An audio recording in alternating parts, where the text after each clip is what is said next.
The Treasury Secretary, Stephen Mnuchin, I have been working on it. It is Steve.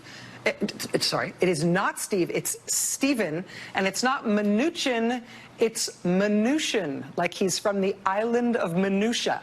It's Stephen Mnuchin from Minutia. Groundbreaking journalism.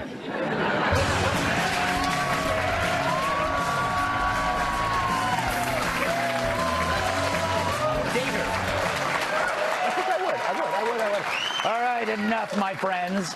Another week, another departure from the White House. I haven't seen this many quick exits since Chipotle served that bad meat. I survived. This administration has had more lineup changes than Van Halen. If Sammy Hagar becomes chief of staff, I am out. He was no David Lee Roth. Now it's Rex who gets X'd. There is major breaking news this morning from the Trump administration. Just moments ago, the president announced that Rex Tillerson is out as Secretary of State. Ousted would be more accurate here, to be replaced by the current head of the CIA, Mike Pompeo. I'm sad. I, for one, loved the guy. He had the voice of Sam Elliott and the sturdy body of John Goodman. He seemed like the kind of dude who could change a tire with his bare hands and crush a can of Pabst on your forehead while doing single arm curls using a fat teenager. But here's some advice, Rex. Don't do Celebrity Big Brother. In fact, don't do any reality shows, especially Naked and Afraid. I want to remember you the way you were. Rex.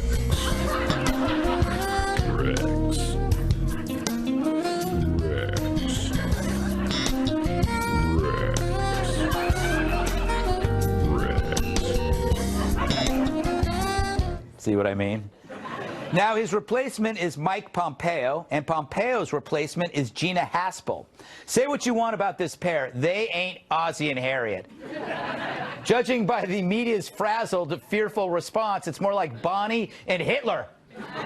Should her tenure at the CIA overseeing, for that period of time, the controversial torture program, should that be a black mark on her? There have been many public stories linking her to torture. There's not much else that we know in terms of behind closed doors stuff from Mike Pompeo's time at CIA. When he has had to speak publicly, sometimes he's said things about Russia that are completely untrue. I have a golden rule. If your chief complaint is that these people are too hard on terrorists, not a complaint I listen to. That's what I call an asset to be treasured, so go screw yourself. Now, these two, in my opinion, these two seem perfect together. They're like a fearsome tag team in the world's most unstable octagon, Earth. It'll be the most exciting confirmation hearing ever. Sunday, get ready to go undercover and over the top as the creators of the White House Rumble extravaganza present the Confirmation Annihilation Domination. Move over, intelligence, because it's Gina the not-a-guy spy Haspel as she joins forces with Mike the Super Potato Pompeo. It's the greatest tag team since Salt and Pepper, and together they're making America safer than a celibate germaphobe's book club. They won't even say the word espionage because it sounds too French.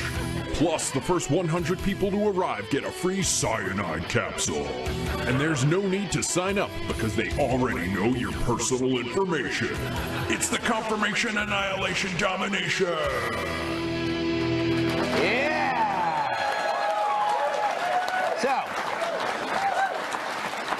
So, we know the gripe. They're saying that the woman here tortured. But that's only an opinion, and one that's off the mark. Turns out the most repeated accusations levied at Haspel had to be retracted. But really, anything can be torture, especially to people who think running out of kale guacamole at Whole Foods is agony. And so I ask those who think enhanced interrogation is evil, what's your alternative? Seriously, what replacement do you have for waterboarding? Let me guess.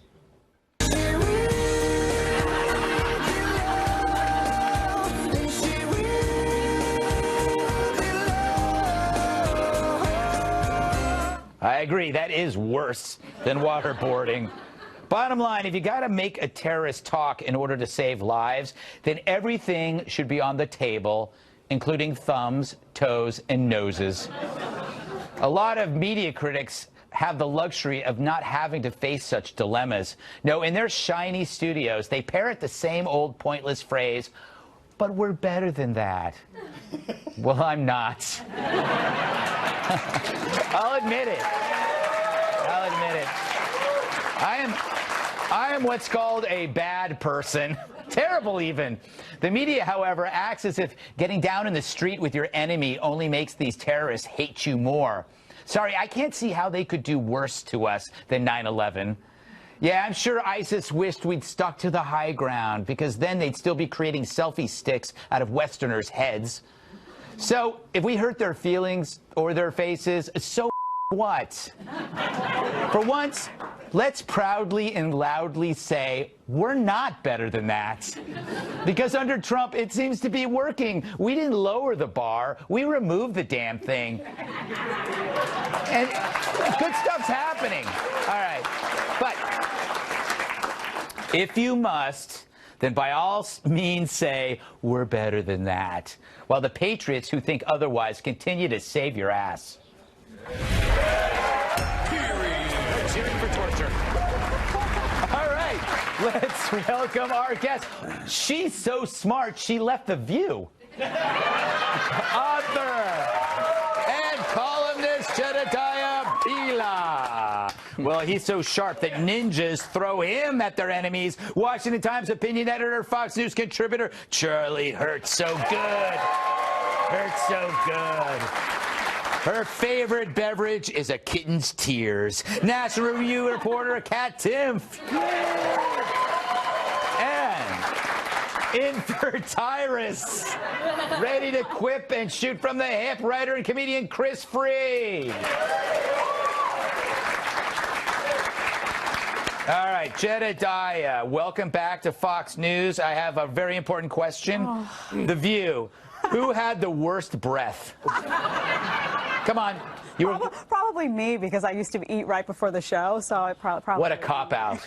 What a cop-out. We know who had the worst breath. No one had bad breath. I mean, of all questions, you know, you could have asked a really inventive question there. I'm just going to say, you have a breath. Somebody works at ABC for a year, and they think they can give me advice. No, it's actually true. I used to eat cheese and cheese-flavored things right before I went on, and it was actually a paranoia I had, because the person next to me, I used to always say, does my breath stink? And sometimes they say yes. You know, just after this talk, I can smell Honestly, it. I'm not kidding. I can smell it. Yeah, you're right. Can you? That's disgusting. All right, let's talk about the topic at hand. Yeah. Everybody's talking about chaos, job changes, everything going in and going out. Is it as bad as it seems, or is this a bunch of media hysteria? Media hysteria. I mean, I think this happens every administration that you talk about. There's people that shuffle in and out. I think the issue is here, obviously, is that it's Donald Trump, and everyone is waiting for, mostly in the media, waiting for like the next, you know, breadcrumb to fall so that they can pick on it. I do think that some of these picks are a little weird for him, though. Like, honestly, when I was looking at this, he ran as a guy who was kind of a non-interventionist kind of guy. Yeah. That's what I liked about him.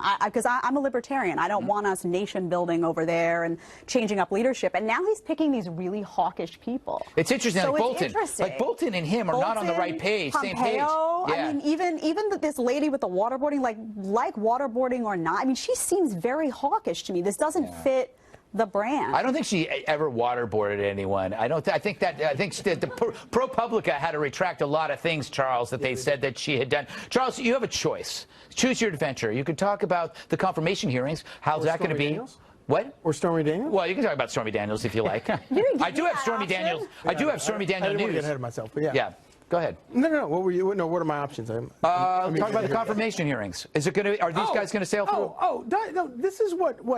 First of all, Donald Trump, he picks these people that are in disagreement with him, yet he gets clobbered in the media for being somebody who only surrounds himself by yes men, and the evidence for that are all of the no men that he surrounds himself by. And so the guy can't win either way. And I agree with you. The media just makes this stuff up. But one of the things that I think Donald Trump has always been so brilliant about the guy, he is so good at picking the right fights at the right time, and this is the best fight to pick by having confirmation hearings for your Secretary of State and your Director of the CIA as we're going into talks with a militant nuclear nation that wants to erase us from the, and Democrats are going to be, well, we don't like this, but we haven't gotten all the transcripts, and America's going to be like, shut up, give him what he needs. Yeah, that's true. They're going to speed it through. Kat, I know you love enhanced interrogation, so this is a breath of fresh air for you.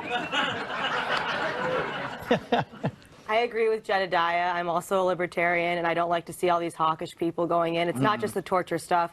It's also Mike Pompeo. He's very supportive of unconstitutional spying through the NSA. Which I'm for. Which you like. Which he loves. He's all for. I said I'm a bad person. Which I'm not for, which is why Greg gave me that wonderful question.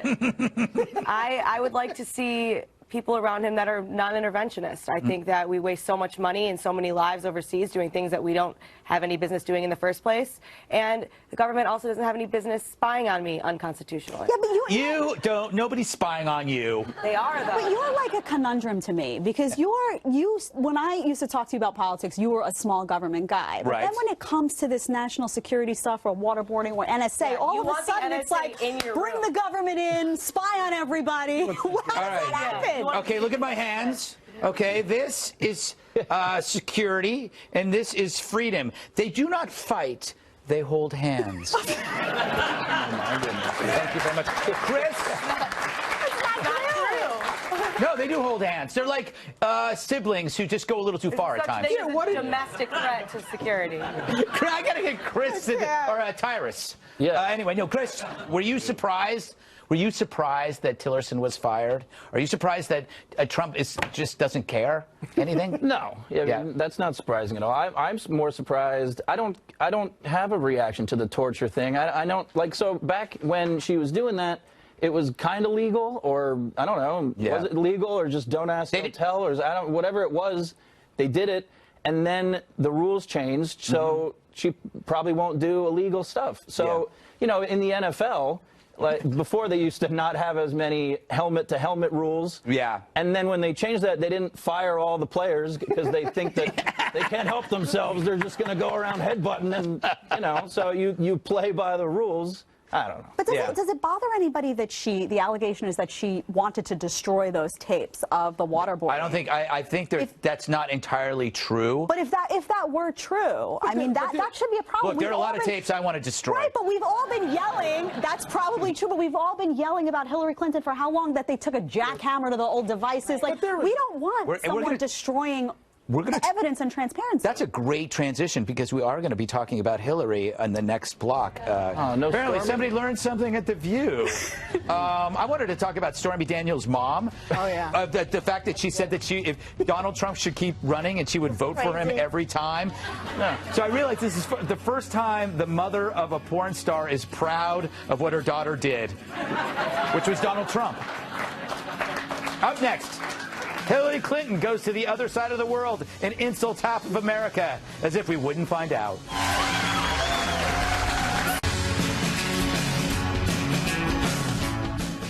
She's making angry faces in faraway places.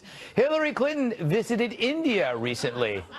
And I can tell, judging from the remarks she made there, that clearly she's been studying Dale Carnegie's self-help book, How to Win Friends and Influence People. Chapter 1, if you want to gather honey, don't kick over the beehive. I won the places that are optimistic, diverse, dynamic, moving forward, and his whole campaign, Make America Great Again, was looking backwards.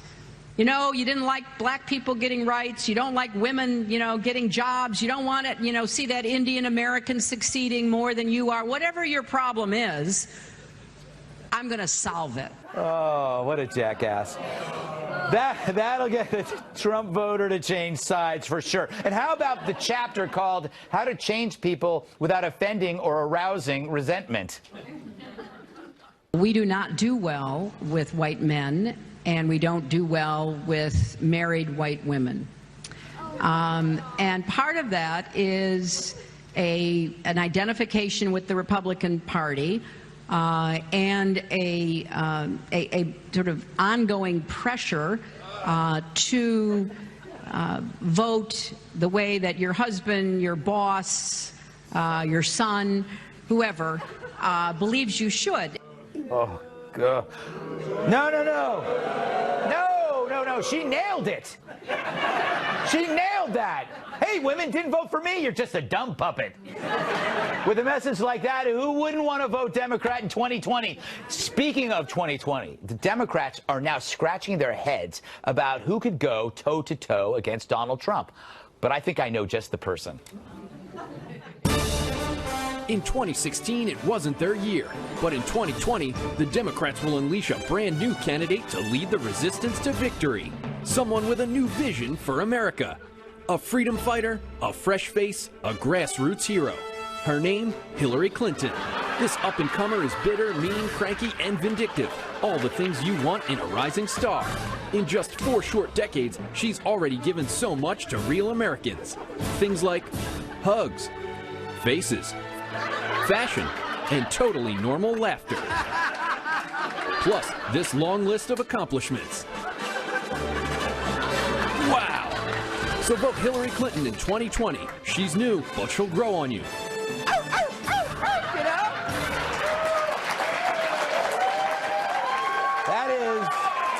That's the best campaign ad ever made.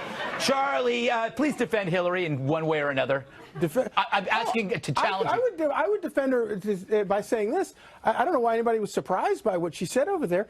There are a whole lot of people in the Democratic Party, I think, believe exactly those things she says, as disgusting as they are. But I do think it's really fun, especially funny, that she talks about these women who, I know that if I walked into the kitchen and told my wife who she was voting for, I would be wearing an iron skillet on my face, and it would say Lodge right here.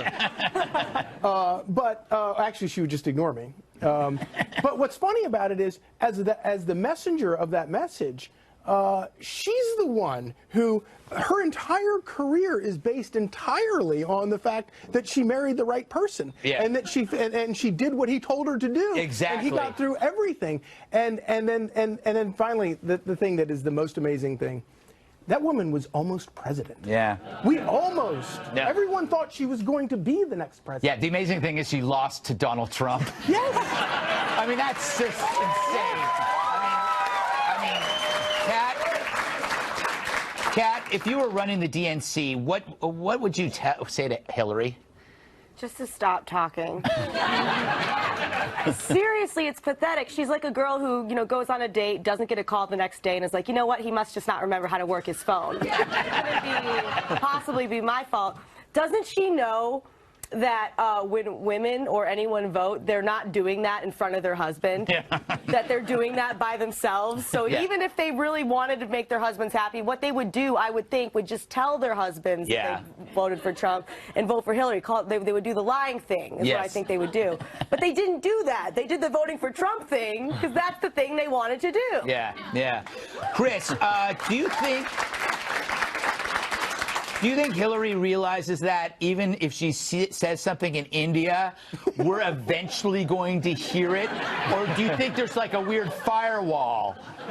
I think she's always aware of where she's at, because you notice in the video she goes down the normal list of, they don't like black people, they don't like this, and then she sees the sign, she's like if you're an Indian American, unbelievable. We didn't do well with white males or the Electoral College. That's part of it. All right, Jedediah, there was an incident. You were on with Hillary on The View. What happened there? Something happened. I interviewed her, and I asked her. We were interviewing her about her book. Nice. And I was saying, yeah, exactly. I said, and I was asking about her being tone deaf, because if you read the book, it's almost like she has no conception of how could I have lost? Why was the race so close? Yeah. And I said to her, people around the country didn't like your message. They were broke. They hated Obamacare. And she's looking at me like, no, that wasn't it. There is a tone deafness that's startling. But if you actually interview her, it's just like you're immediately written off. Like, no, that's not it. And it's getting worse. Did they edit you? They did not edit me. I had some questions that I wanted to ask that I didn't get to ask. I wanted to ask about her emails and where they all went. We didn't get to that one, but surprise. But you know, I did ask her that, and it went viral because there's no acknowledgement of her to even say, you know what? Maybe I did miss the boat on this. Maybe there are all these areas of the country I didn't go to. Right. Maybe that was a problem. Zero. And now this stuff with women and what? I mean, I want to say like knock knock. Is anybody there? Like, honestly, I think there's something almost wrong with her. It's crazy. Whenever you say knock knock, is anyone in there? It's Bill Clinton just putting his pants on. That's her. That's her. Get out the window. That was probably the best thing that Bill Clinton ever did in the White House was build that like weird inflatable slide from the Lincoln bedroom. So whenever the doorbell rang, they just shoved the lady down the slide, and she landed immediately on like W Street. I thought you were serious for a second. I thought he was serious. I'm not kidding.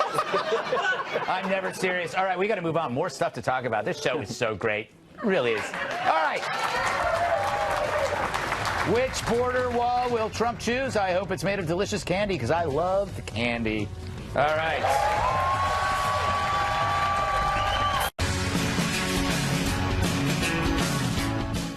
Well, he's having a ball building that wall.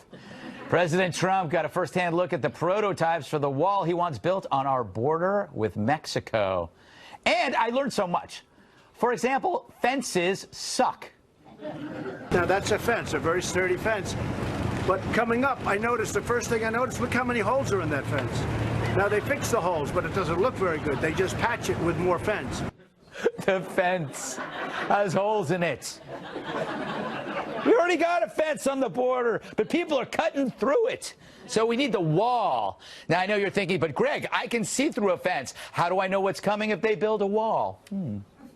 You have to have see-through. I mean, you could be 2 feet away from a criminal cartel and you don't even know they're there. If you don't have some see-through, it's a problem. He thinks of everything. But what about scaling the walls? How do the walls keep people from doing that? I mean, these prototypes are massive. Who would think of just climbing over?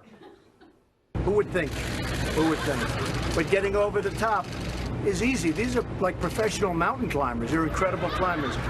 They can't climb some of these walls. Some of them they can. Those are the walls we're not using. That's right. Easy to climb. You're eliminated. That's why the wall lined with carpet is out.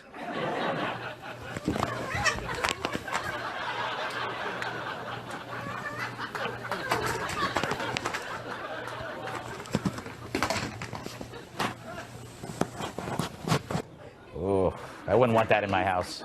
Kat, do you think he made a good case for the wall? Come on. Wall. I understand that everyone who watches the show loves the wall, and that you love the wall, and that everyone's going to hate me for not loving the wall, but I don't love the wall. It's okay not to love the wall. Just like it. And besides, doesn't your apartment have walls? No, okay. I love that argument. Okay, Greg. It's the easiest start. Okay, Greg. Yes. They also don't cost me tens of billions of dollars when I think the same thing could be done by removing welfare incentives and ending the drug war, which I think would solve the problems that way. Well, why not take the money from that to build a wall? Because we wouldn't need a wall. Again. Issues with funding. There's going to be issues with getting votes for funding. There's issues because a lot of this land is private property. There's a lot of issues here. It's not my problem that you have a lot of issues. All right. I've seen we've taken this into a very mature place.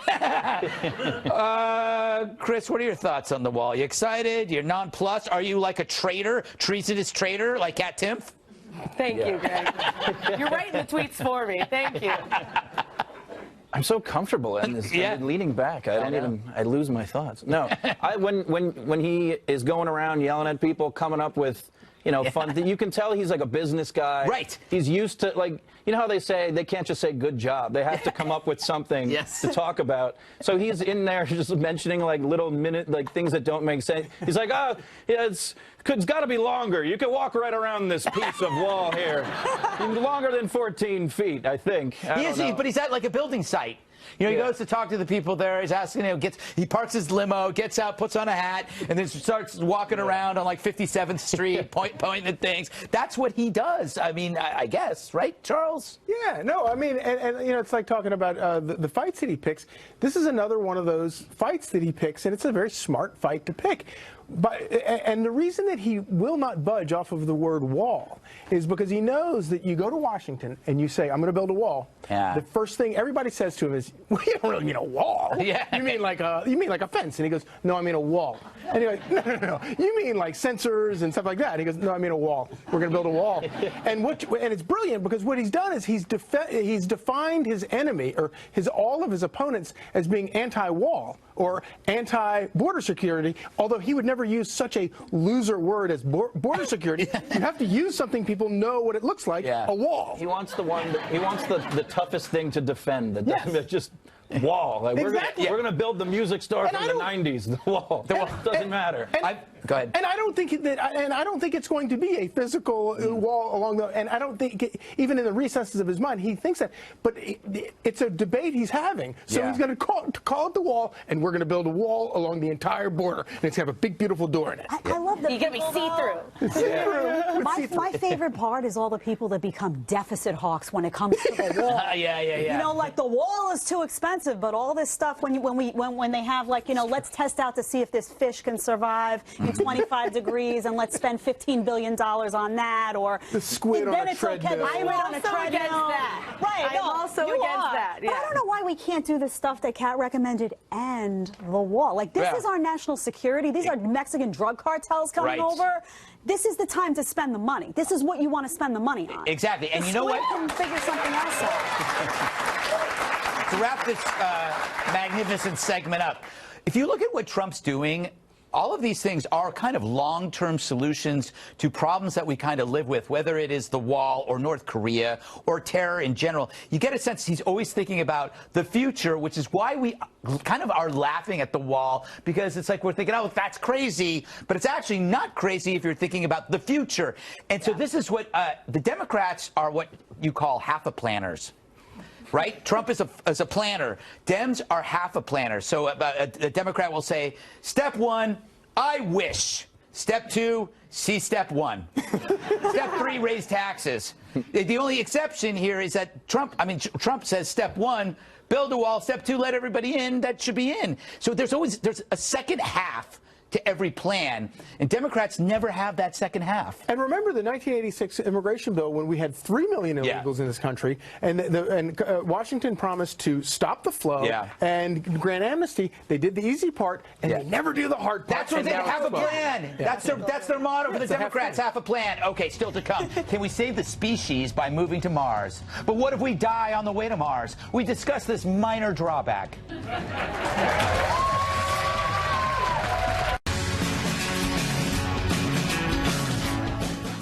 Should Earthlings flee to avoid World War III? SpaceX founder and my Pilates instructor, Elon Musk, said recently that humans must colonize Mars to preserve our species in case of a third world war. That's because, quote, it's far enough away from Earth that it's more likely to survive than a moon base if there's a third world war. We want to make sure there's enough of a seed of human civilization somewhere else to bring it back. His company's ship, the Big Falcon rocket, will undergo test flights next year with the goal of landing on Mars in 2022.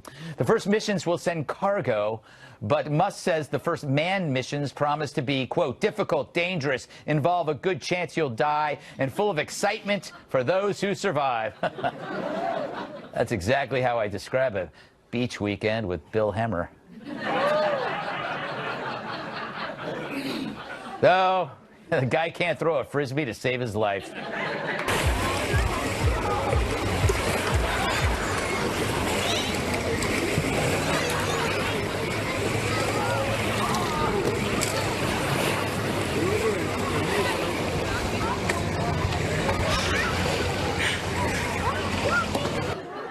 Never get tired of that.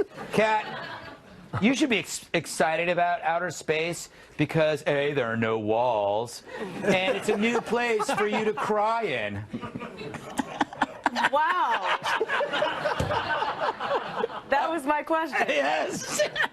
Okay. First of all, I prefer to cry in a comfortable place, one that I know, where Never I have to am. wipe your tears because they just float off. Yeah, that would be kind of nice.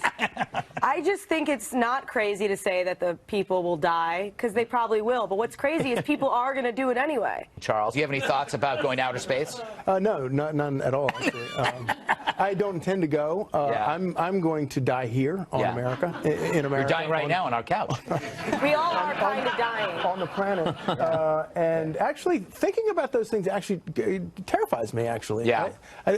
Just the concept about it, I think it's why it's so much easier just to sort of believe in God and then just say, yeah, I don't need to worry about space. It's wow, that's too interesting. weird. I think you could do both, couldn't you? No, no, you can't. No. No, it's either space or God. Space is weird. All right, it's space. It's space. It's big. because it's limitless. It's also we're on a little spaceship. Earth is a spaceship, and we're going very fast, hurtling through space. When I think about that, I get a little car sick.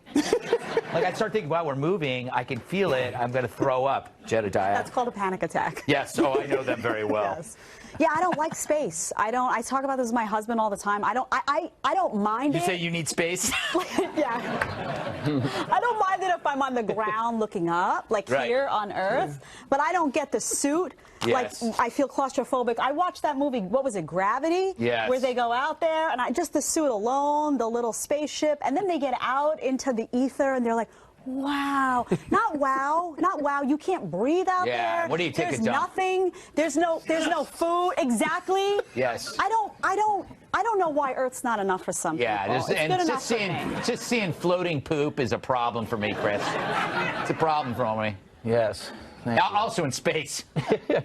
I was confused during the Musk half of the thing because he's saying it's dangerous for humans and whatnot. I thought he was talking about the band 30 Seconds to Mars for a while, and I just figured like they could cross promote, send them on the first one.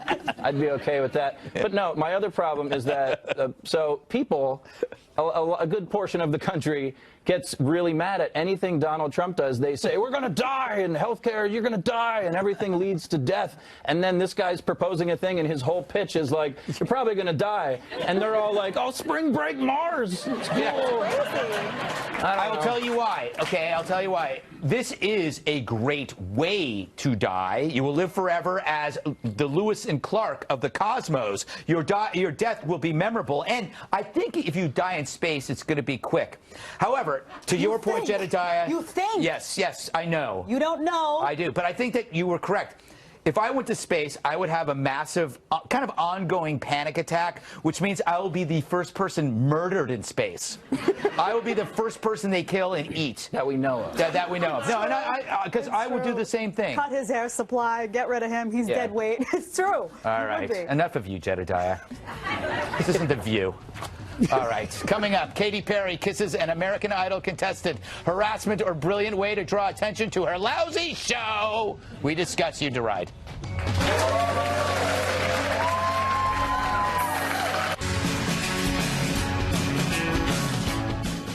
His first kiss went amiss. I speak of an American Idol contestant Judge Katy Perry had kissed without consent during his audition. Happened on this week's premiere after Benjamin Glaze told the judges he'd never kissed a girl. Roll it, Ringo. Have you kissed a girl and liked it? No, I've never been in a relationship. Really? I can't kiss a girl without being in a relationship. Come here, Ben. No, wait, hold on. Come here. Come on. Come here right now. You can't Come here right now. I gotta get simply in this. Come here. Stop. What, on the cheek? Okay.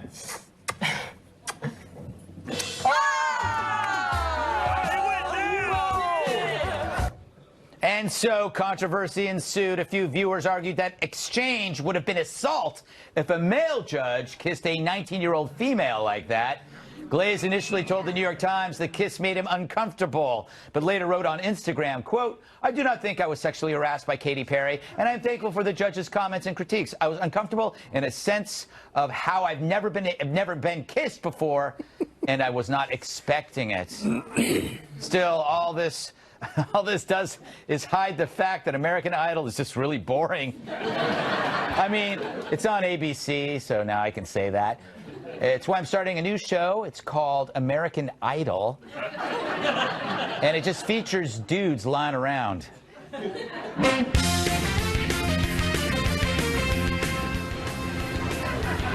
Nope, you're doing too much. That's better.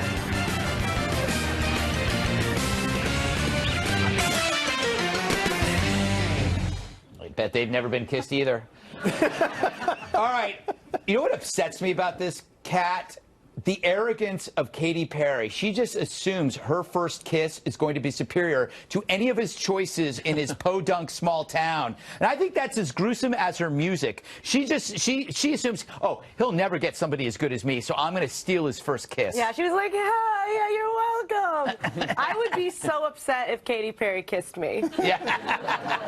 That's how you get a cold. That's how you get the flu. Yes. You shouldn't just be kissing strangers. Mm-hmm. You should never just share chapstick. No, you should never share No, chapstick. I hate it when somebody asks if they can use my chapstick. Or who does that?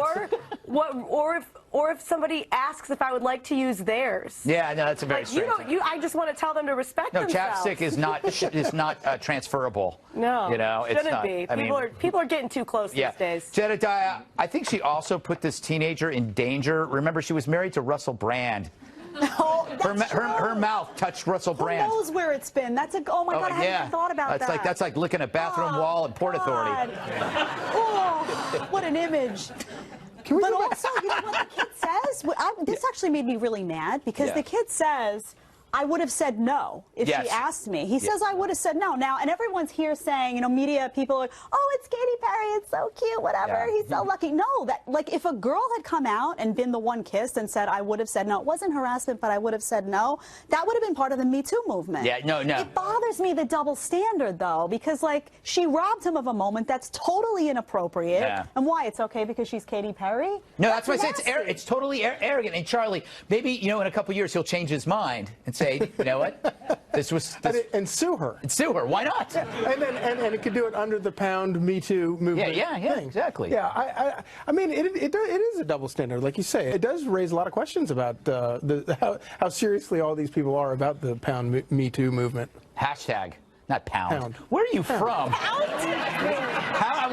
What is he talking about? Pound Me Too. I mean, do you work for a telemarketing firm? Press pound. Press pound. If you know it's hashtag. It's a pound sign. It's hashtag. Pound. Oh, Charlie. All right. Kris, it is an obvious point. If a male judge did this to a female virgin, like he would be fired, right? Yes. Well, he didn't say he was a virgin. He just didn't kiss anyone. We don't know. We don't know what he's doing. That was my last thing that I've ever on the bases. On the bases. I skipped first. You ran in the wrong direction. Yeah. That is terrible. Overall, yeah, I don't. You know, years ago that would be cute and people wouldn't talk about it. It bothers me a little bit when they do the cheap little plug like, kissed a girl, it's her song. Yeah. I don't know. And then Luke Bryan's getting all like, he's suspicious if you ask me. He's the one that, he got too excited about it. He got his phone out like there's not cameras all around. He's like, yeah, let's do this. He's like really pumped. He's like, hey, I have a song called Strip It Down. Let's do that. It is really a bad show. I just watched the first part. But American Idol, you know what it is? I call it a friend flashlight. When you see somebody audition who is awful or weird, it means they lack people in their lives who care enough to tell you to stop chasing your destructive dreams. Like if I told my wife I want to go on American Idol because you've heard me sing, she'd be like, Greg, you're not going near that because I care about you. And I always see, like, where are the people, where are the friends that stop people from going on these shows? Where are the friends that, like The Bachelor, who say, that's not a good plan. 30 women chasing one guy. It's not a good look for you. Not good odds. Yeah, anyway. Maybe their friends want to see them. It's because it's entertaining. No, there's no friends. That's my point. No, maybe there are friends though that want to see them frenemies. kind of drown. Yeah, there are no friends. Frenemies. There are no friends. Honestly, because it's good TV. That entire TV show, Friends, was a lie. It's my favorite show. Nobody hung out like Those are all that. my Nobody friends. did. No, it was a terrible show. It was a big lie. Don't go anywhere. The end of the show is near. So is the end of the world.